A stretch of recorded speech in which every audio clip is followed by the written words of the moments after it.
My best friend's boyfriend wanted to eat human sushi. The moment I heard it, I thought, what a freak. Absolutely disgusting. I told my best friend Natalie to dump him right away. She did. And then he dumped her without mercy. The boyfriend, Chase, a spoiled rich boy, turned around and married someone else. Just like that. Natalie, though, thought I was the one who ruined her fairy tale. She blamed me for destroying her chance to marry into money, so she poisoned my food with paraquat. "What's wrong with rich people wanting to spice things up?" she said, staring into my eyes with hatred. "You ruined my chance to become a millionaire's wife." Then I opened my eyes again. And I was back. Back to the exact day when Natalie asked me for advice about Chase's creepy sushi idea. Natalie sat across from me in the coffee shop, twirling her pinky in her cappuccino, cheeks flushed red. "Emily," she said, looking all bashful, "do you think I should agree to what Chase wants? Is it too weird?" I held the delicate coffee cup in my hand. It was hot. Too hot to be just a dream. I had come back to life. I stared at the swirling steam, stunned. Natalie tilted her head and waved gently in front of my face. "Emily, you okay?" She looked like a harmless girl next door in her white dress and long soft hair, but I remembered her face from the previous life, twisted with jealousy and murder. "I'm fine," I said flatly, instinctively pressing my lower stomach where the pain once radiated. "Cramps?" she asked sweetly. "Probably," I muttered. Same Natalie, always pretending to be fragile, always acting innocent while stabbing you in the back. Last time, she fooled me completely. I protected her, defended her, thought she was the victim. Whenever she cried over injustice, I stood up for her. Like a fool. "Emily," she said again, "what do you think I should do about Chase?" I took a long sip of coffee. My voice was calm. "Chase is rich. Rich guys like to try weird things. You're at the age where you should be thinking seriously about your future. Sometimes you've got to take risks." I raised my eyebrows at her, giving her that you know what I mean look. Natalie looked hesitant. "But don't you think his request is kind of extreme? I mean, you know me. I'm a pretty traditional girl." I snorted inwardly. In my last life, this traditional girl had 3 abortions for that same man. She was anything but innocent.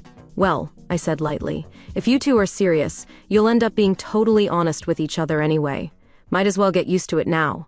Besides, I'd hate for you to miss out on such a golden opportunity." Natalie chewed her lip. Her pure look had earned her a sweetheart of the industry title in showbiz. But most of her resources came from Chase. I'd heard from colleagues that Chase's family had just landed a luxury fashion brand. Natalie clasped her hands and seemed to make up her mind. "You're right. It's too good to pass up." I raised my cup. "Exactly." She immediately pulled out her phone and called Chase. The idiot was thrilled. I could practically hear his sugary nonsense from across the table. Natalie blushed, beaming. "You're the best, Emily," she giggled. "You've always been smarter than me, and everyone likes you more. Hey, why don't you come to dinner at my place tonight?" "Sure," I thought. "Let's go." Natalie's family lived next door to mine. Her dad used to owe huge gambling debts. My dad, being the softie he is, lent him money without interest and never even brought up the IOU. I glanced at the pricey LV handbag dangling on Natalie's arm. "Sure," I said. "Let's have dinner." When we stepped into her house, her father, Mr. Walker, rushed to the door with a fake smile. But the moment he saw I hadn't brought any gifts, his face dropped like a shutter. In my previous life, I had always felt sorry for Natalie. Her dad was a gambler, a failure, and a jerk.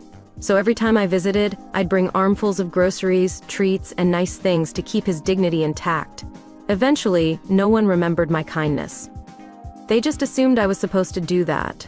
"Emily," Mr. Walker said with a bland tone. I clenched my fists.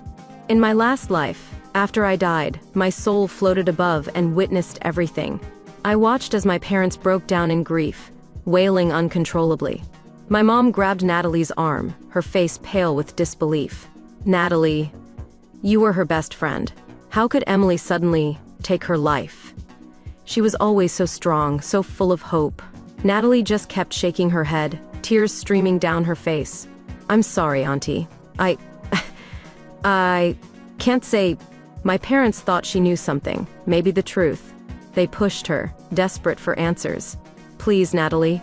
Was it something we don't know? Was she suffering? Natalie cried harder. By then, we were in a newsroom briefing. My colleagues from the TV station were around too. She took my mom's hand, gave her that pitiful look. I didn't want to say anything, she said. But I can't let you live in the dark forever.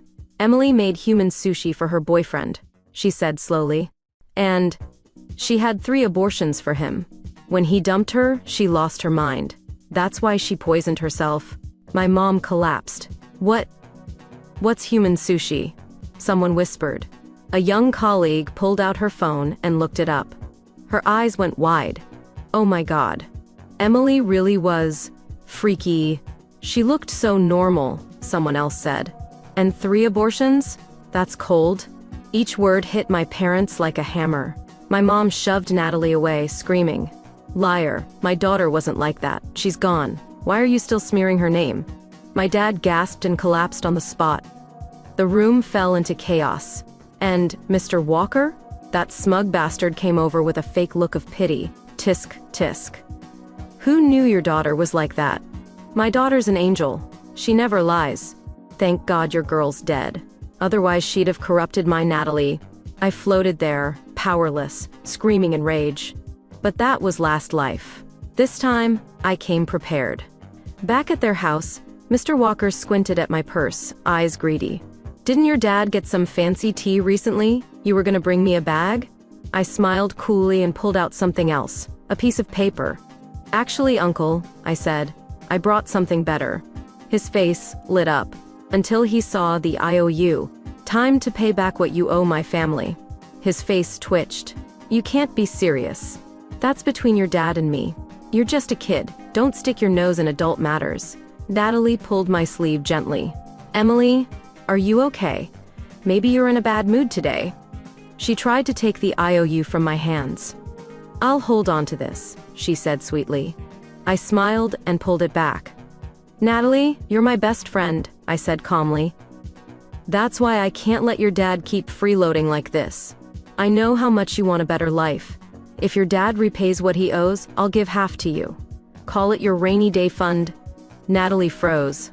Her dad's face turned vicious. So this is your game? Good cop, bad cop? You've been using me as your personal ATM. No wonder she agreed to that human sushi crap.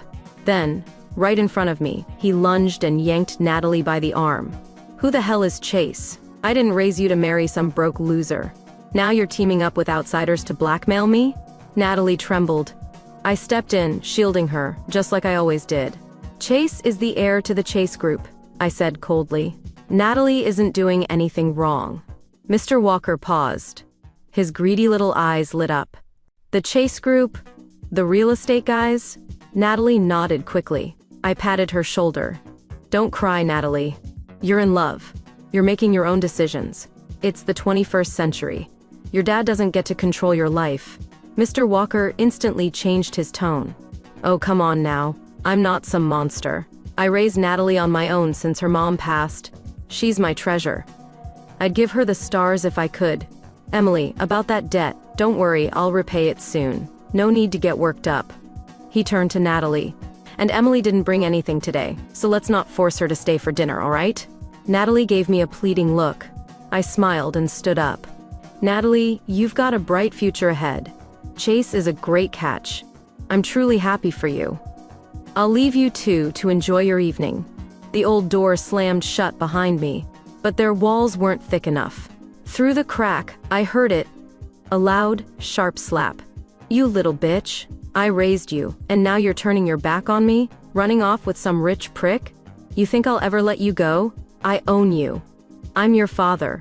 You'll never escape me. You're mine until the day you die. Then I heard what chilled me most. Now go seduce Chase. You owe me that much. I shivered.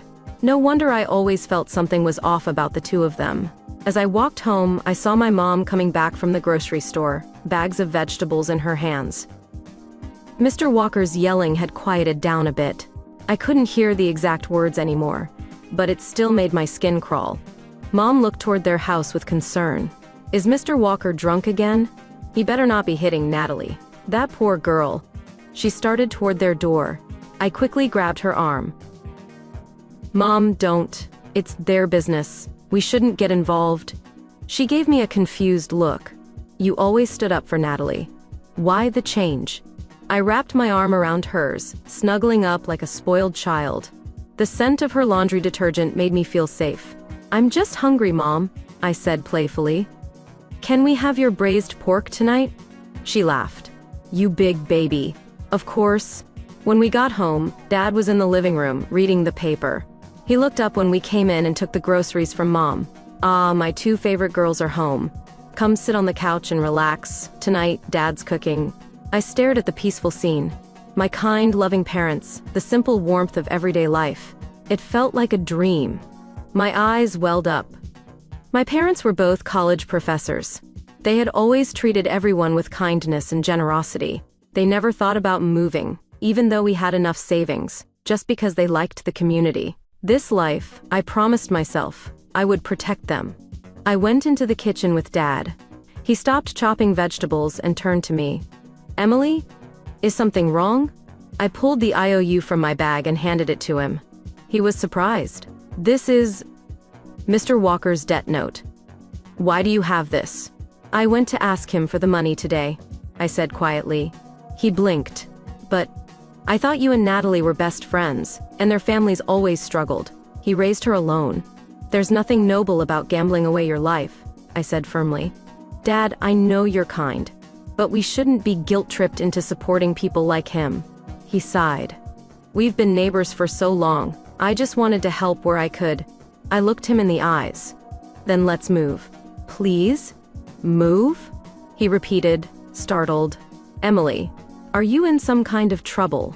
No, I said. It's just, the commute is long and the neighborhood isn't very secure. The building's old. You and Mom both work so hard. He nodded slowly. You're right. That all makes sense. I've saved up a bit from my job at the TV station. I can contribute. He smiled, touched. My girl has grown up so much. But your money's yours to keep. Mom and I already saved for you. We'll support you no matter what. Whether you marry one day or live alone, we've got your back. He paused. As for that debt, don't push too hard. Mr. Walker's still your elder. If he gets the money, I'm sure he'll pay. I nodded obediently. Okay, I'll listen to you. Of course, I didn't believe a word that man said. He and Natalie had played us for years. Time to let them choke on their own games. The next Monday, I had just arrived at work when my colleague Ivy leaned over with that classic gossip look on her face. Did you hear about the bombshell over the weekend? She asked. I calmly turned on my computer. Oh? Ivy lowered her voice. It's about that new sweetheart in the entertainment circle. Just then, my phone lit up. Tons of messages from Natalie. Emily, I'm screwed. You're the only one who can help me. I flipped my phone over, face down, and handed Ivy the weekly assignments. There's always gossip. Our job is to filter truth from rumor, or we'll end up in legal trouble. Ivy clutched her folder and nodded seriously. You're right, Emily. I'll keep working hard. Only then did I unlock my phone. Most of Natalie's messages had already been deleted. All that remained was, Emily, I knew listening to you was the right choice. I'm so happy now. I stared at it for a moment, then checked her Moments feed. New Hermes bag. Rare colorway. Hard to find even with money. Caption, grateful for everything in life. Chase had liked the post. The comments were full of envy and praise. OMG, the latest Hermes. You're really killing it, Natalie. Look who liked it. Chase himself. Natalie replied under one comment, please respect my privacy. She had always dreamed of being a star, and she was paranoid about anyone stealing her spotlight. She even asked me to keep our friendship a secret, didn't want me to ride her coattails. I went back to the chat and typed, hope you stay happy forever. The typing bubble appeared, and stayed for 5 minutes. Finally, she replied, I will, Emily. I really will. Director Chen just invited me to play the third lead in his next period drama. Big name cast. This role will change everything for me. She was practically glowing through the screen, but I had a hunch. She and Chase had made some sort of deal. And without my warning this time, she had jumped headfirst into it. What would she do when she saw the consequences? Let her enjoy her fantasy for now. The fall will be even more painful. Natalie's flashy social media posts didn't distract me from my plan. The real estate agent had already sent me several great listings.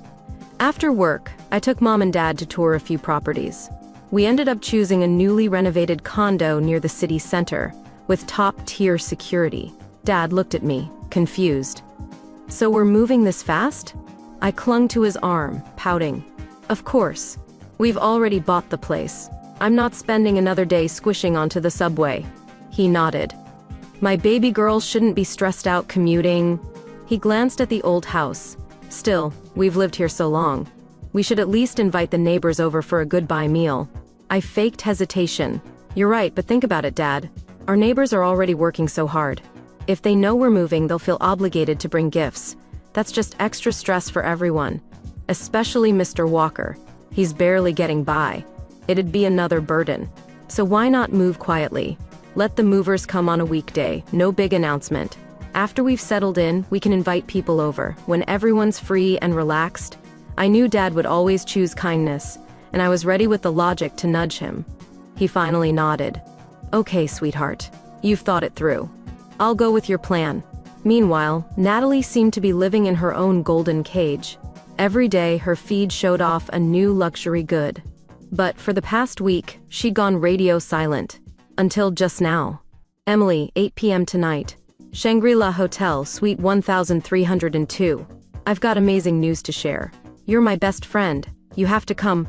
The driver I'd planted by Chase's side messaged me shortly after. "Emily, Chase has been showing up at the villa all week, with a group of rich frat bro types. Natalie's been there every time." I texted back an okay, paid the driver his bonus, and deleted the chat. Then, I returned to Natalie's message. I didn't believe for a second this was about some innocent celebration. Natalie had always been calculating. She never let me reveal our friendship in public because she was afraid I'd use her fame. She wanted all the spotlight, always. I was lost in thought when Ivy leaned over again. "Emily, remember that gossip I mentioned? I think there's more to it." She handed me a thick file, Natalie's recent social posts, neatly compiled. "You'll see a pattern," she said. Right after the human sushi rumor dropped, Natalie started flexing. Then suddenly, this week, nothing. She gave me more photos. And Chase has been hanging out with those wild party boys nonstop. I feel like something's going on. I raised my brow. This kid had an eye.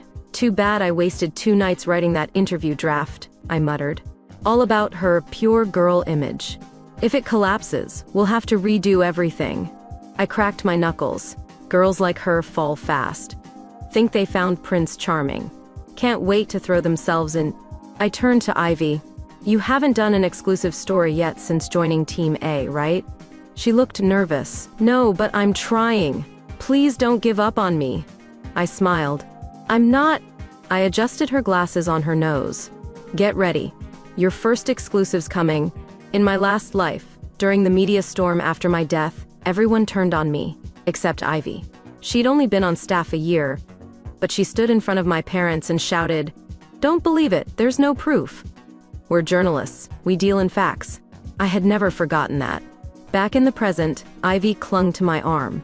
"Emily, I'll work so hard. I won't let you down." That night, I showed up at the hotel. I hadn't even finished knocking when Natalie flung the door open. She was wearing a white lace dress, heavy makeup, and fake lashes, but her eyes were puffy like she'd been crying all day. She smiled faintly.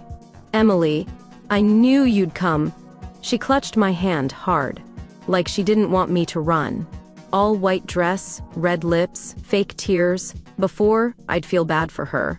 Now, I just saw a ghost trying to drag me to hell. The suite was luxurious. Crystal chandeliers, deep red carpet. The works. Soundproofing was excellent, perfect for what she had planned. I gently pulled my hand back and forced a calm smile. "So, what's the good news?" I asked. She handed me a glass of red wine. "If we're celebrating, we have to drink." The wine shimmered like blood, just like the poisoned wine she gave me in my past life. She clinked her glass against mine. "To us." I could feel my chest tighten, nausea rising. I clenched my fist behind my back. She was trying again. Trying to kill me again. I took the wine, smiled, and pretended to sip. The wine never touched my lips. She relaxed. Then she got up, possibly tipsy, and began twirling. "Did you see my new Hermes?" she said. "Chase gave it to me. He even promised me a role in a new drama. Aren't I lucky?" I nodded. "You really are." She suddenly stopped dancing and leaned close. Her eyes flicked to my half-empty glass. Seemed satisfied. Then she whispered, "Actually, you're the lucky one." The neckline of her dress dipped low. Her skin had burn marks, small cigarette scars and faded bruises. I noticed. She didn't bother to hide them. "You know what role Chase gave me?" she asked, voice light. I didn't answer. She grinned. "A softcore porn." Then she burst out laughing. And crying. At the same time. In my earpiece, Ivy's sharp whisper cut through. "Something's off. This doesn't sound like good news at all." I subtly tapped the side of my ear twice. It was our signal. "I'm okay. Stay hidden." Natalie kept talking, almost as if she were in a trance. "You know, Emily, you were always the lucky one. Good parents, good grades. You got your job at the TV station so easily. Don't you feel superior when you're kind to me? Always acting like some saint." She gave a bitter laugh. "You and your parents, you all think you're so high and mighty." I narrowed my eyes. "Natalie, I've never looked down on you. Ever. Since we were kids, I shared everything. My books, my notes. I even took you to tutoring classes my dad paid for. I got good grades because I worked my ass off. I passed the station exam because I studied like hell. And what were you doing back then? Napping through class, doing your makeup, chasing boys." Natalie's face twisted with rage. "Excuses. All of it. God, Emily, you're such an idiot. I wanted to kill you so many times. But you always smiled at me. Always helped me." She leaned in, eyes dark. "But don't worry. Soon, you'll be just like me. You're feeling dizzy now, aren't you?" She grinned wide. "That's right. I drugged your wine. Again. You have everything. Your parents, your perfect little world. Why shouldn't you lose it?"